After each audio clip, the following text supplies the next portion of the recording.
Bismillahirrahmanirrahim. Assalamualaikum warahmatullahi wabarakatuh. Hello everyone, my name is Abian Zairi Zainuri. I'm from 9.3. And so, for edgy speaking this week, I'm gonna tell you about one of religion material which is called by riba. Okay, so for the determination is riba is the determination of interest or excess of the loan amount at the time of repayment based on certain percentage of the principal loan amount charged to the borrower. There are several types of riba, namely riba fadl, riba yad, and riba nasi'ah. Okay, so we have three types of riba here. Okay, so for the first is riba fadl. Riba fadl is the exchange of two goods of the same type but not the same size as required by the person exchanging them. An example is when someone exchange 1 gram of gold for 1.2 gram of gold, or exchange 1 kilogram of rice for 1.5 kilos of rice. Okay.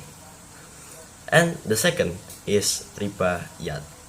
Okay, riba yad is the taking of profit from the buying and selling process before the goods are handed over between the seller and the buyer. Okay, so for the example of riba yad is the sale of a motorcycle with a price of 12 million rupiah if paid in cash and 15 million rupiah through credit. Okay, for the third riba is riba nasi'ah. Yeah, riba nasi'ah is the exchange of goods or sale and purchase where the payment is required to be delayed by the seller. For the example of riba nasi'ah is a selling of 1 gram of gold worth 1 million rupiah with a term of 1 month, and the buyer must pay 1,100,000 rupiah.